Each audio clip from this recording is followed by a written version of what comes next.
Hi, I'm Alison from FX Scouts. In this video, I'm going to be talking about a trading pattern that is a great addition to your trading arsenal and one that has a high probability of success, and it's called the bull flag pattern. A bull flag is basically a continuation pattern that occurs after a pause in the uptrend that signals that the trend is going to move higher. It can be used on all instrument classes and it can be used on all time frames.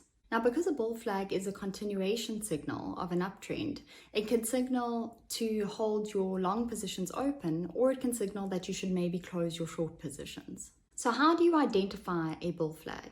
It can be quite complex to identify the bull flag because there are quite a few components that make it up. So firstly, you have the pole, which is the uptrend that occurs on high volume.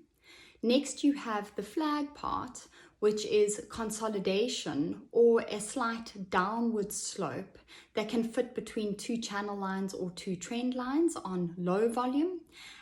But in order for the flag component to be considered valid, the retracement cannot be deeper than 50% of the pole and should ideally be less than 38% of the original trend. Then, of course, you have the breakout above the flag, which measures the length of the pole in terms of your target, and this also occurs on high volume.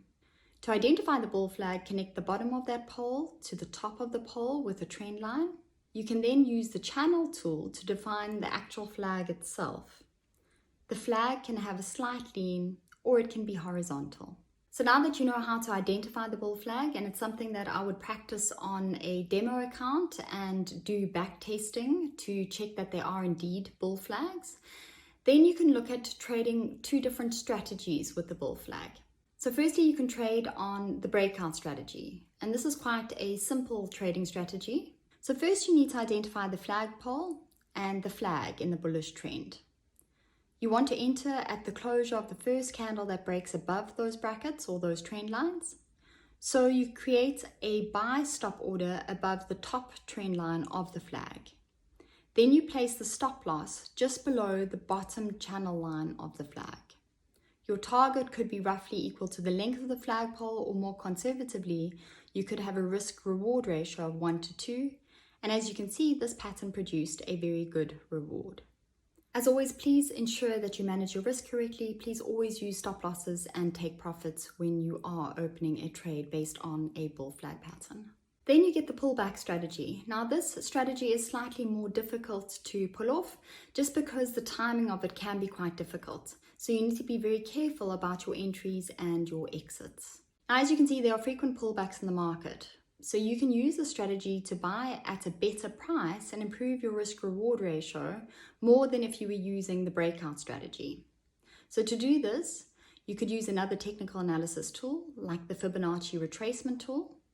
So you'll draw it from the base of the pole to the top of the flag, and you'll see these key levels start to become a bit clearer. So you could buy it on the retest of that support line, say on the third retest, and then you will set your stop loss just below the bottom trend line or that support level.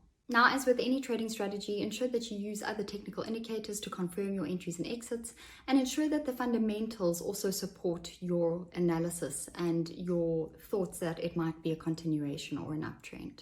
Now, if we look at the pros and the cons of trading the bull flag, the pros are that you can use this pattern to predict a continuation on every instrument and in every time frame. It's a reliable way to trade uptrends, and it allows traders a concrete market entry and exit point. So it's not very confusing as to where to put your entry or your exit. The cons are that the flag length is open for interpretation. So while some traders might see a shorter flag length, others might see a slightly longer one depending on where they're looking. Then it may conflict with other technical analysis tools, specifically reversal indicators, and this is very important because many traders will find that their pattern will appear overbought at some stage, but that the pattern will still continue higher. Thanks so much for watching. If you have any questions regarding bull flags or any other trading patterns, please send them through to us at fxscouts.com. And as always, please remember to subscribe and like.